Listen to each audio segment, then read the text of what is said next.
Get ready for a whirlwind of combat sports news. UFC legend Chael Sonnen is weighing in on the explosive world of influencer boxing and Jake Paul's surprising transition. Plus, we've got a major ban hitting the UFC roster, with Alibi Idiris facing a year-long suspension after a failed drug test. And the official rankings are shaking up after UFC Seattle. Joe Pyfer makes a massive leap into the top 10, while Israel Adesanya takes a tumble. But that's not all. A fighter's emotional retirement ceremony gets an unexpected snub. You don't want to miss this. Hit that subscribe button and ring the bell. Tired of dropping your phone or struggling to prop it up? Meet the Pop Sockets phone grip with expanding kickstand in black, your new must-have accessory. Don't miss out. Grab yours today. Click the link in the video description to shop now on Amazon. Jake Paul is a boxer. Chael Sonnen drops bombshell on influencer boxing. What started as a novelty is now a multi-million-dollar industry, and UFC Hall of Famer Chael Sonnen is breaking down why influencer boxing is here to stay. He admits he thought the trend would fizzle out fast, but the money and the stars keep pouring in, with fighters like Blueface and Austin McBroom pulling in huge paydays. But Sonnen believes one name stands above the rest: Jake Paul. He argues that Paul isn't just an influencer dabbling in the sport, he's a legitimate boxer who trains relentlessly. This evolution is fueled by massive sponsorship deals, making it a serious contender in the combat sports landscape. Fans are buzzing about Sonnen's take, debating whether Paul truly belongs in the boxing elite. The massive purses for these influencer fights are also a hot topic, with many questioning the long-term sustainability and impact on traditional boxing. The debate rages on: influencer, boxer, or both. Don't go anywhere, because the drama doesn't stop here. We're heading straight into a shocking doping violation that's rocked the UFC roster. UFC flyweight Alibi Idiris banned for 12 months after failed drug test. It's a tough blow for UFC flyweight Alibi Idiris, who has been handed a 12-month suspension and seen his recent win overturned following a positive drug test. The fighter tested positive for hydrochlorothiazide, a banned diuretic, from a sample collected on February 21, 2026.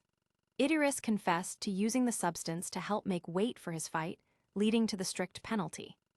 His unanimous decision victory over Ode Osborne at UFC Houston has now been changed to a no contest. The suspension means Idiris will be sidelined until February 21, 2027.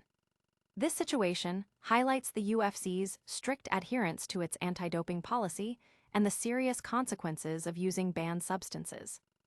Fans are reacting with a mix of disappointment and understanding, with many pointing to the pressure fighters face to make weight.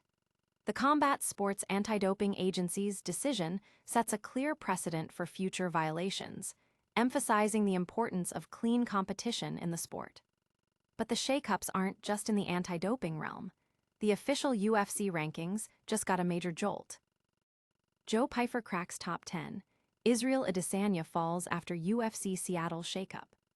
Last week's UFC Fight Night 271 in Seattle has sent ripples through the official rankings, and Joe Pyfer is the big winner. Following a dominant performance against former middleweight champion Israel Adesanya, Pyfer has catapulted into the top 10. Adesanya, who is ranked 5th, has now dropped outside the top 10, landing at number 11. This marks a significant moment for Pyfer, signifying a major leap in his career after a career-defining win. The co-main event also saw fireworks, with Alexa Grasso executing a stunning submission victory, climbing one spot to number 5, while her opponent Macy Barber holds steady at number 9. This shift in the rankings has ignited fierce debate among fans and analysts about the current state of the middleweight division and the future prospects of both Adesanya and Pyfer. The UFC landscape is constantly evolving, and these changes underscore the intense competition at the highest levels.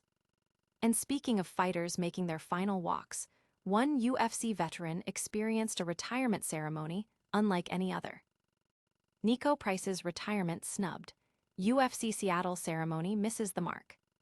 Niko Price's final walk to the octagon at UFC Fight Night 277 didn't go as planned, overshadowed by an unexpected snub during his retirement.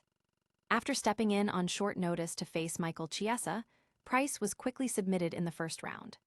The real sting came post-fight when, despite informing the UFC of his retirement and performing the traditional glove-laying ceremony, Price was passed over for a post-fight interview. The spotlight remained solely on Chiesa, leaving Price feeling overlooked and disappointed. He expressed his frustration, noting that even a picture with his gloves was taken with Chiesa instead. This incident sparked significant backlash online, with fans and media criticizing the UFC production team for the lack of acknowledgement. While Price is moving on to focus on his fishing business and coaching, the awkward send-off remains a talking point, raising questions about how fighter milestones are recognized. And that's a wrap on our top stories. But don't go anywhere, we've got a lightning round recap coming up next. What a show! We heard Chael Sonnen's surprising take on Jake Paul and influencer boxing, saw Alibi Idiris hit with a year-long UFC ban, watched Joe Pyfer crash the top 10 while Israel Adesanya dropped, and witnessed Niko Price's emotional but snubbed retirement.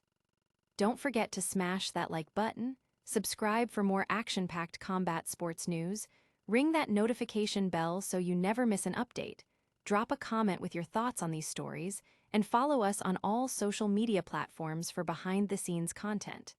We'll see you next time.